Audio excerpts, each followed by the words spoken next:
Olá, pessoal. Olá, professor. Eu sou o Gabriel. Olá, pessoal. Meu nome é João Miguel. Eu sou aluno do programa de pós-graduação em Ecologia da Universidade Federal de Santa Catarina. Oi, pessoal. Eu sou Viviane, sou aluna de doutorado no IAPM, em Biotecnologia Marinha. Oi, pessoal. Eu sou a Débora, sou oceanógrafa, sou mestranda do DOT, do Programa de Dinâmica dos Oceanos e da Terra, da UF. O nosso trabalho aqui consiste na análise preliminar de diversidade acústica de peixes em Arraial do Cabo, no Rio de Janeiro, Brasil, na disciplina de análise de dados acústicos, do professor Dr. Fábio Contreras Xavier. E o grupo é composto por mim, Débora, Fernando, Gabriel, João, Camila e Viviane.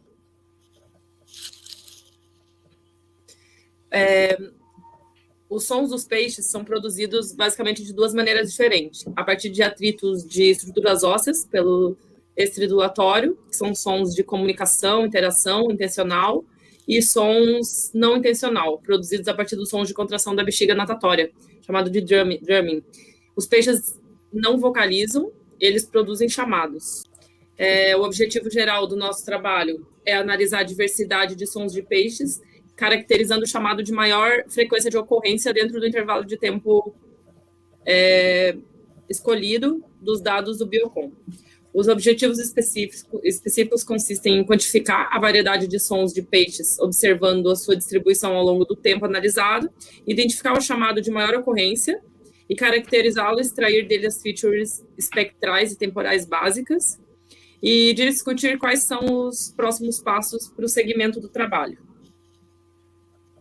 A nossa área de estudo consiste numa região particular no litoral brasileiro, onde a morfologia e o padrão de ventos determinam a circulação local e promovem o fenômeno da ressurgência. Esse fenômeno ele produz águas ricas em nutrientes, o que contribui para a mudança da composição da ictiofauna local, além de contribuir também na influência das condições de propagação acústica do local.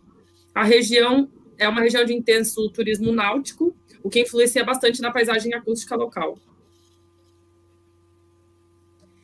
A aquisição de dados foi feita a partir de... Os dados foram obtidos a partir de um programa chamado Biocom, que teve como objetivo a construção de métodos de sinalização com características de ruídos bioacústicos para comunicação submarina.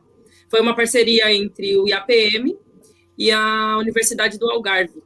Os dados obtidos pelo projeto compreendem o período entre fevereiro de 2018 a março de 2019. Para a aquisição de dados, foi implantado um sistema composto por uma estrutura de proteção e hidrofones modelo digital RAID TP1 da Marci-Sim Limitada, posicionado a 7,55 metros de profundidade. A frequência de amostragem do equipamento consiste em 21 kHz, com resolução de 21 bytes, sensibilidade de menos 174,9 decibéis, referência de 1 micropascal, o dead cycle de 20%, com 1 minuto de coleta a cada 5 minutos, totalizando 12 minutos por hora. Aqui tem uma imagem da estrutura onde foi fundiado o hidrofone, e aqui é um esqueminha ali, mostrando a comunicação dele com o computador. Para análise de dados, a análise de dados desse trabalho foi realizada, uma subamostragem do período de 24 horas, do dia 9/2 de 2018. Nessa subamostragem foram analisados os horários do dia com maior atividade acústica de peixes da região, descrita por Mendes em 2021, sendo este o período da noite, entre a meia-noite e as 5 horas da manhã, e o período entre as 17 e 20 horas. Para a parte de análise de dados, os espectrogramas foram gerados pelo software Raven Pro 1.6. O CalType foi escolhido segundo a maior ocorrência durante o período analisado, e foi realizada uma quantificação desse tipo de som ao longo do período. As métricas foram extraídas a partir dos espectrogramas gerados, e foram extraídos parâmetros estatísticos básicos das features. Muito bem. Quando a gente encontrava um sinal que a gente acreditava que era biológico, o que a gente fazia era, a partir de uma das funcionalidades do Raven, a gente fazia uma seleção englobando todo esse sinal e pedia para que o Raven desse para a gente uma tabela com algumas características desse sinal acústico. Essas características que a gente está chamando de feature aqui, algumas delas, 3 delas, são relacionadas à frequência e 4 delas são relacionadas a tempo. Especificamente, falando sobre o tipo de sinal, né, o tipo de sinal biológico ali, que foi eleito, que foi percebido ali, que foi o sinal mais comum, né, que estava mais presente em todos os áudios analisados. Então, os features de frequência são a center frequency, ou seja, a frequência central, que é equivalente a uma mediana, né? Ela divide a seleção em 2 intervalos de frequência de igual energia. O delta frequency, que é a diferença entre os limites de frequência, o limite mínimo e o limite máximo de frequência em uma seleção. A frequência dominante, ou peak frequency, que é a frequência no máximo do espectro de potência, dentro daquela seleção. A duração daquele chamado, né, a duração daquele sinal acústico, que é um feature de tempo. Outro feature de tempo é o número de pulsos, que também podem ser chamados no número de cliques, né, mas aqui a gente está, por a gente estar trabalhando com uma acústica de peixe, a gente está chamando de pulsos. A duração desses pulsos, que normalmente são bem pequenos, né, como é característico de sinais pulsados, e o intervalo entre esses pulsos, sempre medidos em milissegundos. Então, o tempo, né, que se decorre entre um pulso e outro dentro da mesma seleção, dentro do que a gente está chamando de um chamado. Né? Então, complementando isso que o João falou, ainda sobre algumas features aqui, né, nós optamos por fazer alguns testes, né, preliminares, essas features são novidades ainda para a gente, né, e elas não têm no Raven, então nós tivemos que usar algumas rotinas no Python, né, usando uma biblioteca específica, librosa, para poder extrair essas features, né? Então, aquelas que o João descreveu são features espectrais e temporais, né? Que foi uma coisa que a gente decidiu avaliar nesse primeiro momento. E nós deixamos, assim, só como um teste mesmo, uma avaliação, essas features no domínio da amplitude e no domínio cepstral. As do domínio da amplitude, elas são sensíveis às questões das condições de propagação, né? Então, tem que ter essa ressalva, então por isso que é só uma análise preliminar, né, dessas features. E também nós incluímos naquela primeira etapa as features temporais por serem muito importantes para sons de peixes, né? Porque como são sons pulsados, sons rítmicos, as features temporais, segundo a literatura, são muito importantes para sons de peixes. E então aqui nós separamos algumas features, né? O envelope de amplitude, que ele é uma feature extraída da waveform bruta, né? E ela é muito importante porque ela influencia na detecção dos onsets, né? Que é a próxima feature que eu vou falar. E ela influencia a percepção do timbre, né? É essa feature que permite que a gente tenha uma percepção rápida do som, né? Que a gente consiga detectar e discriminar esses sons. Então, como o João falou, a gente estava fazendo uma análise visual, né? Nós fizemos toda uma configuração no Raven para enxergar as mesmas coisas, mas tinha a questão audível também, né? Então, muitos sons a gente percebeu que tinham a mesma frequência, estavam na mesma faixa de energia, mas soavam diferente, né? Então, esse soar diferente está associado ao timbre, que é descrito pelo envelope de amplitude. E os onsets, como eu já tinha mencionado anteriormente, eles se referem ao início de uma unidade de som. Então, na música, ele seria o início de uma nota, uma nota musical. No domínio da fala, né, no estudo de classificação de fala, seria o início de uma nova palavra. E no caso do som dos peixes, pode estar associado a novos pulsos, né? E nós analisamos também os MFCCs, né, que é do domínio cepstral, que não é uma feature, mas um pequeno conjunto de features, né, geralmente entre 10 e 20 features, geralmente são linhas horizontais, e elas descrevem o shape geral do envelope espectral, né? E ela é uma alternativa ao Neo Spectrum, que também é do domínio cepstral, por ter poucos componentes, né? E segundo a literatura, essas features são adequadas ao machine learning, principalmente ao deep learning, porque elas descrevem bem os sons de peixes e também facilita o processo de transformar os espectrogramas em imagem e classificar como imagem. Então, partindo aqui para o resultado, né, falando um pouquinho da diversidade dos sons, antes de apresentar os resultados, a gente vai apontar primeiro algumas limitações desse trabalho. Primeiro, a gente tinha um objetivo inicial, que seria observar um som específico, né, com maior ocorrência ao longo do dia, e a hipótese, a pergunta desse trabalho seria, esse som tem um padrão? Representa um padrão ao longo do dia, né, um padrão circadiano, picos, né, de produção. Então, como não havia tempo hábil para a gente fazer toda essa análise do período de 24 horas, então a gente optou por analisar períodos específicos, né, que são, segundo o trabalho, né, da Mendes de 2021, né, da Débora, nós pegamos os horários de uma produção de peixes, então uma produção de sons de peixes, né, que são conhecidos, como a Débora mencionou antes, aqueles horários do crepúsculo e os horários da noite. E a gente queria contar aqui também algumas limitações, porque foram análises manuais, né, que demandaram muito tempo de trabalho, e foi realizada por 4 pessoas diferentes, né? Então, essas pessoas têm diferentes backgrounds, né, diferentes níveis de conhecimento, tanto da ferramenta, do Raven, quanto a familiarização com sons de peixes. Então, isso interfere, né, nas nossas análises. E também tem as incertezas que já são inerentes ao problema da classificação, principalmente se tratando de sons de peixes, né, porque tem uma diversidade muito grande, né, uma grande diversidade de mecanismos de produção que geram uma diversidade muito grande de sons. E também o problema do mascaramento, né, porque mais adiante vai ser falado um pouco que existiam em alguns momentos das gravações que havia um ruído de fundo que justamente na faixa de frequência do som dos peixes, né? E uma outra questão também que gerou dúvidas para a gente, né, que a gente está se familiarizando ainda com o som de peixes, seria a questão da taxa de repetição, porque às vezes a gente encontrava aquele determinado som isolado e às vezes ele apresentava uma taxa de repetição, se repetia ao longo do tempo. Então a gente ficou um pouco na dúvida de classificar ele isolado ou classificar aquela taxa de repetição inteira, né? Isso pode ter dado pode ter influenciado nossos resultados de diversidade, porque pode ser que a gente tenha classificado o mesmo som 2 vezes. Seriam essas as limitações. E então, para os resultados de diversidade do som que a gente colocou aqui, que não era exatamente, né, o objetivo primário, assim, talvez do projeto, enfim, do trabalho, mas que a gente incorporou no trabalho por ser interessante também, principalmente com essa nossa insegurança, né, com alguns sons, né? Então, eu imagino que isso pode trazer para a gente essa questão realmente da diversidade do som aí ao longo do tempo. Esse é o gráfico plotado de todas as classes que a gente colocou como sons biológicos, classificou como sons biológicos, agrupados de 15 em 15 minutos. Então, pode ver que o range, a quantidade de classes foi bem grande, né?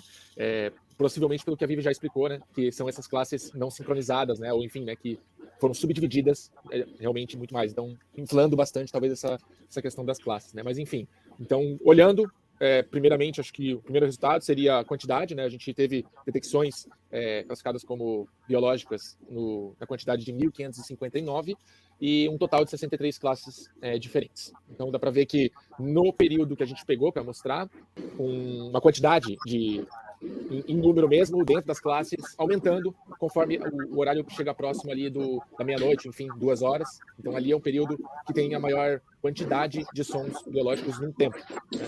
E, inclusive, isso acompanha a classe 5, né, que foi a que a gente selecionou, que, enfim, a gente vai discutir um pouco mais sobre os parâmetros mais para frente, que foi uma das mais frequentes, não foi a mais frequente, na verdade, era a ideia a gente analisar a mais frequente, né, mas ela acabou não sendo a mais frequente, porém, as de maior frequência eram menores em tempo, o que dificultava outras análises que a gente gostaria de tentar, então a gente optou por um meio termo, né, pegando uma também muito frequente, mas também com um pouco de tempo, vamos dizer assim, para a gente trabalhar umas ideias na frente. Então, o resultado foi esse, então a diversidade corresponde talvez a um aumento, né, no período noturno ali, referente a esse período analisado, né? Vamos passar. E agora uns exemplos também, né, do que a gente colocou ali como sons biológicos. A gente, pelo menos na maioria das vezes, né, detectou sons de pulso, né? Foram a grande maioria, né? E, de novo, o que a gente acabou selecionando é o que está logo à direita ali, que é o classe 5, né? E aqui, para falar um pouco da questão dos critérios que a gente selecionou, né, para caracterizar esse som, né, que a gente chama de classe 5. Então, como eu já tinha falado um pouco, né, os pulsos foram um dos critérios. Então, a sequência com 4 pulsos foi selecionada com uma banda de frequência no máximo ali, a 0,6 kHz, né? Então, de 0 a 6 kHz. Isso variava um pouco, mas a gente vai discutir na frente um pouco sobre isso. E essa questão dos 4 pulsos, né, ela podia variar, a gente achou, né, sons parecidos, inclusive, com esses pulsos, mas que variavam na faixa de frequência, né? Então, isso foi desconsiderado e foi classificado como um som diferente. A gente pegou somente esses de 4 pulsos, com o seu mínimo próximo a 0, digamos assim, e o máximo a 0,6 kHz.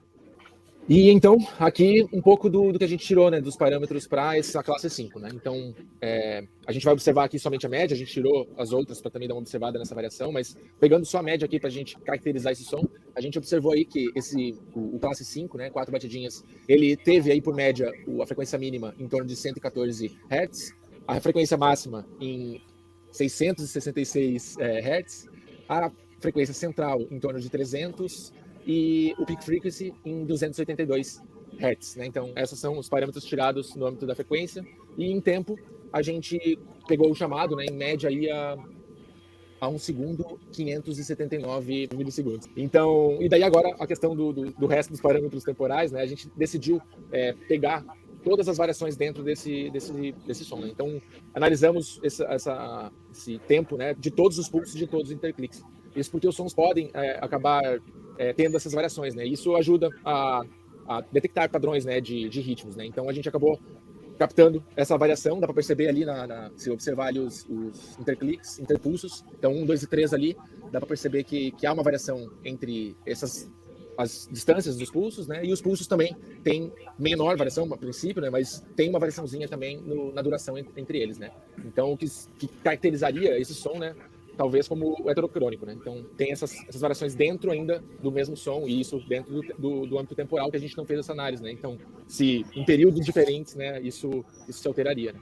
Então, basicamente, esses são os parâmetros tirados aí desse som classificado, né?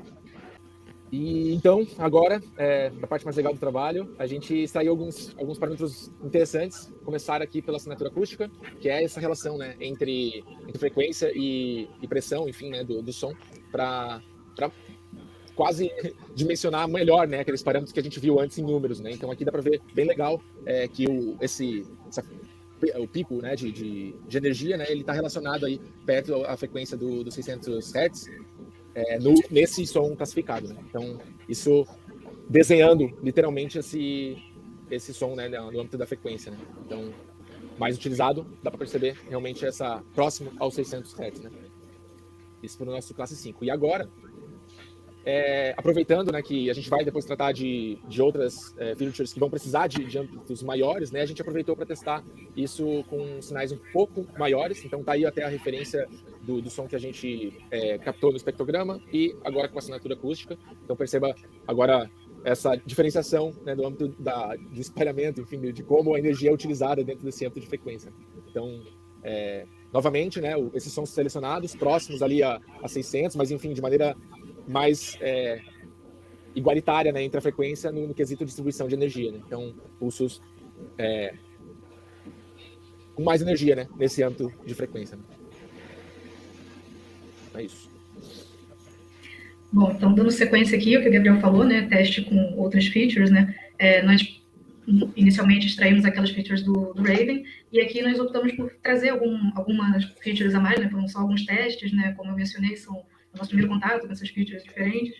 Então, aqui a gente colocou o envelope de amplitude, porque é uma característica perceptual, né, como eu mencionei anteriormente, né, vem dos estudos da psicoacústica, como a gente percebe os sons, e a linha verde indica o RMS, né, que é, no caso, a saída de potência média, né, ao longo da waveform, né, ao longo do tempo, e a linha vermelha indica o envelope de amplitude, né. Esse gráfico se refere ao nosso som de classe 5, que é o que o Gabriel falou, né, das 4 batidas, só que a forma com que a gente fez para extrair essas features, a gente extraiu um áudio clipe do Raven, fazendo uma seleção Raven e salvando como um arquivo Wave, para servir de entrada para essa biblioteca librosa do Python. Então, ele não é um sinal limpo, né, do peixe, ele tem um ruído de fundo, não é a mesma coisa que extrair de um sinal gravado em tanque, por exemplo, né. Mas, enfim, a gente, através dessas features, a gente consegue ter uma ideia, né, do shape geral, assim, do som, né? Pode passar, João.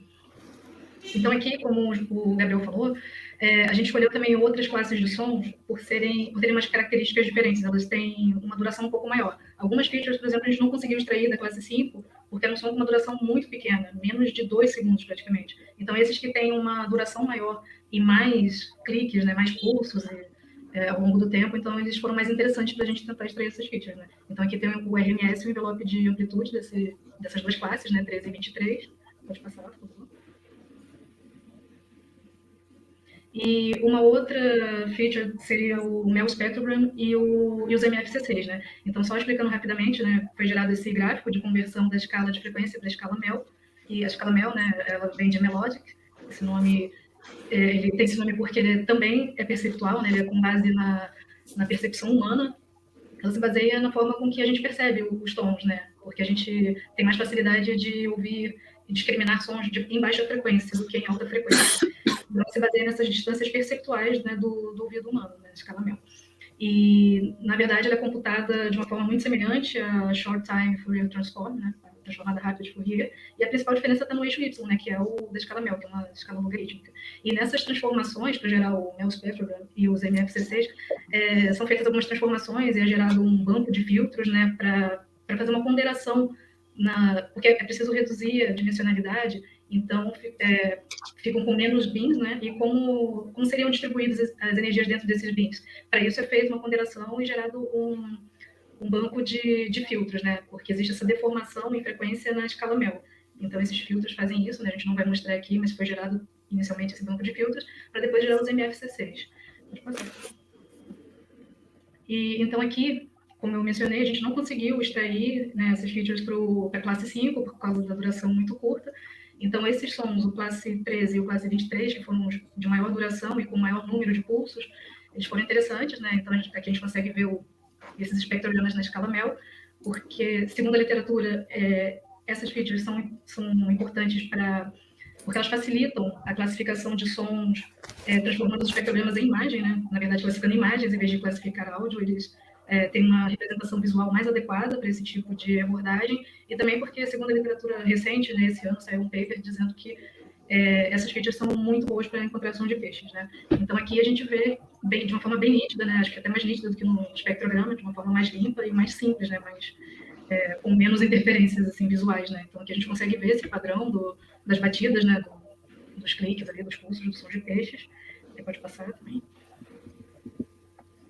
E aqui são os MFC6, né? Que são os coeficientes, né, do domínio cepstral, né? Eles foram extraídos a partir daquele banco de filtros, né, que eu mencionei, e eles correspondem à classe 13 e à classe 23. Então, a gente consegue ver aquele padrão, né, dos cliques ali. E como eu tinha mencionado anteriormente, é uma representação mais simples, né, são praticamente linhas horizontais. Então, por isso, ele facilita a classificação como imagem, né? Pode passar. E esse aqui foi a extração dos onsets, né? Os onsets são importantes porque eles são representações no tempo, né, desses, vamos dizer, dos picos, né? É uma forma de se identificar o início de um som, né? No caso dos peixes, seria o início das batidas, né? Então, de uma forma visual, olhando os espectrogramas, para esse som da classe 13 e da classe 23, foram contabilizados cerca de 30 onsets. Então, aqui, nessa extração dos onsets, a gente encontrou 40 e 39, respectivamente. Mas isso porque não é o som puro, né? Ele acabou detectando onsets do próprio ruído de fundo, né?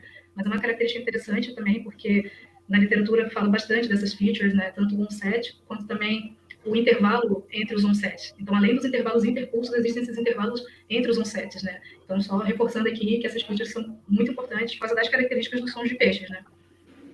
Então, pode passar.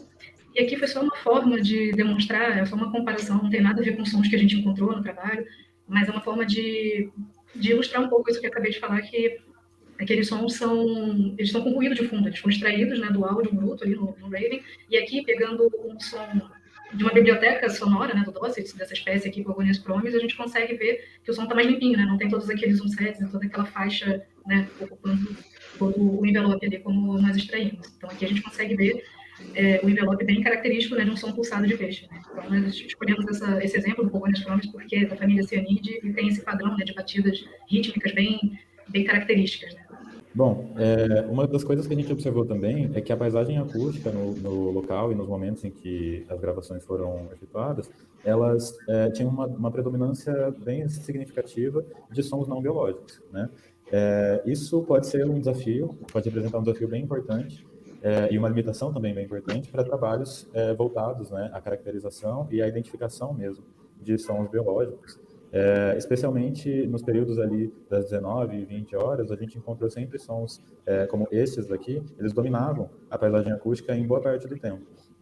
Os dois sons que a gente trouxe aqui para exemplificar, que são ruídos muito provavelmente ruídos de embarcação a motor, né, pelo barulho repetitivo que ele fazia, e esse daqui que é uma provável geofonia, que ficava parecendo algo que estava revoando, assim, tipo talvez um transporte de sedimento, ou mesmo a movimentação das ondas, né, o barulho do vento ali dentro daquela paisagem, estavam causando aquele ruído que a gente chama de geofônico, né, por ser causado por características físicas ali daquela paisagem e não biológicas, né, mas também não humanas, não antropológicas.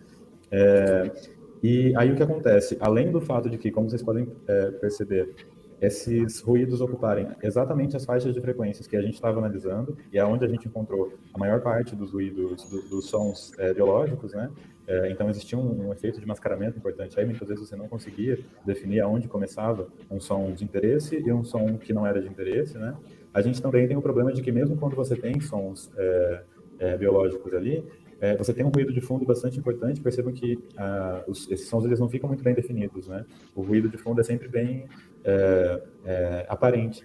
Então isso pode gerar problemas no momento em que você está tentando extrair os features, né? Tentando utilizar o Raven para pegar essas informações acústicas ali desses sons, porque o Raven ele não tem um sistema sofisticado o suficiente para conseguir determinar que aquela frequência ali daquela seleção que você está pegando é especificamente do seu som de interesse e não do som, né, dos ruídos que estão ao redor ali, dos ruídos que estão no fundo, né, dele. A gente pode tentar criar critérios assim para deixar essa seleção menos subjetivas, né, à mercê da opinião da pessoa que tá fazendo a avaliação, mas de qualquer forma, mesmo que a gente estivesse utilizando sistemas de classificação automáticos, de detecção, classificação e extração de features automáticos, a gente também teria problemas, né? O mascaramento ele sempre vai ser o efeito do ruído, né? Ele é um problema clássico dentro da bioacústica e que mesmo alternativas ali tecnológicas, né, tem tido dificuldade para dar conta, especialmente quando a gente está em um ambiente que onde não é isolamento acústico, né, um ambiente natural. Isso, ao mesmo tempo que a gente pode responder perguntas bem interessantes, né, sobre a forma como esses animais estão utilizando os sons na sua comunicação e na sua história de vida no geral, a gente também, quando a gente está avaliando esses sons, né, em um ambiente natural, em uma situação natural, com o mínimo de intervenção humana, a gente também tem esse problema de que a gente não está em um ambiente de gravação perfeito. Então, a partir disso, a gente conclui que, primeiro, o trabalho ele foi bastante importante para a nossa formação, né, e essas atividades, assim, de fazer toda essa, pegar um som e, a partir dele, né, uma paisagem acústica e a partir dela, e identificando sons biológicos, identificando padrões neles e caracterizando eles do zero ali, é uma atividade bastante onerosa, né, em tempo e tudo mais, mas ao mesmo tempo bastante enriquecedora. E fez com que a gente se familiarizasse, né, aos poucos com esses sons. Então a gente depois se reunia para conversar sobre eles e ia falando, sim, tem aquelas batidinhas ali, eu também encontrei. Esse som aqui realmente ele está lá toda hora e por aí vai. Então era bem, desse ponto de vista foi um exercício bastante interessante, né. Infelizmente, como a gente falou, existiram limitações importantes, né, para a análise desses sons que a gente tentou classificar, e até mesmo para essa classificação, né, existe muita subjetividade, ainda mais sabendo que diferentes avaliadores, né, participaram dessa atividade. Para que a gente conseguisse trabalhar com outras variáveis, né, ali, tipo, além dessa classificação desses sons, pensar também, tipo, mas quais são, em que momentos que eles são mais predominantes, né, e tudo mais, a gente ia precisar de um N maior de períodos do dia, né, e períodos do ano também, para a gente tentar identificar padrões sazonais e padrões intertemerais também. Isso não foi possível devido ao pouco tempo que a gente tinha para fazer essa avaliação, e ao fato de que também sons pulsados, especialmente sons pulsados de peixes, né, que estão nessas faixas de frequências inferiores, eles são bastante complicados, né? Não só porque eles são comumente mascarados por outros sons presentes na paisagem acústica, mas também porque eles são difíceis de encontrar e de você determinar que eles são de fato sons biológicos, né? Diferentes de sons tonais que são produzidos por outros animais, né? Que têm um contorno facilmente identificável, ou de sons pulsados que são produzidos em uma faixa de frequência superior, em que normalmente eles estão isolados, né, de ruído de ambiente. Então, foi bastante desafiador. Esse trabalho ele evidencia a necessidade da gente refinar, né, os nossos critérios de classificação e também as nossas metodologias, né, não só de identificação, mas também de classificação de sons biológicos. A gente percebeu que o período da madrugada é um período com uma intensa atividade acústica por parte dos peixes, mas, é claro, né, existe o viés do observador. Então, talvez uma atividade, um exercício interessante seria a gente trocar esses áudios, né? Assim, então, por exemplo, a pessoa que fez a análise dos áudios da madrugada, dá uma olhada nos áudios da tarde, por exemplo, né, e ver se ela teria a mesma percepção da outra, né, a gente fazer uma validação conjunta, assim, dessas classificações. Então, para os próximos trabalhos, né, para trabalhos futuros e também até em cima desses dados, né, o que a gente percebe que são que surgem como recomendações interessantes? Primeiro, a refinação dos critérios, né, para classificação e para identificação desses sons, não só e também como foi citado anteriormente, né, a nossa dificuldade em determinar se um som era isolado, se um pulso era isolado, se ele fazia parte de uma sequência, né, e aonde iniciava-se uma sequência, aonde terminava e tudo mais. Então, a gente criar critérios mais específicos para esse tipo de classificação. Um aumento do volume de dados analisados, porque isso também vai diluir, né, os efeitos dessas subjetividades, e também vai possibilitar a resposta a outras perguntas mais interessantes, como a questão dos padrões circadianos, os sazonais, e além das taxas de chamadas dos sons, né. A gente poderia também aplicar modelos de machine learning, como o Random Forest, treinar um modelo para que ele automaticamente fizesse essa classificação desses sons, né, e ajudasse a gente a diminuir a subjetividade dessa parte do trabalho. É claro que, como a gente já citou, isso não resolveria completamente o problema, mas ajudaria, né, daria uma confiabilidade maior, especialmente se a gente tivesse um N muito grande. Isso faria bastante sentido. Além disso, sempre que a gente faz esse tipo de trabalho, a gente chega em um limite que esses sons pulsados produzidos por peixes, eles não são tão facilmente identificáveis, né? A gente não consegue chegar ao táxon que foi responsável pela produção desse som com a mesma facilidade que a gente conseguiria, por exemplo, em algumas outras situações, né? Por exemplo, em alguns sons produzidos por cetáceos.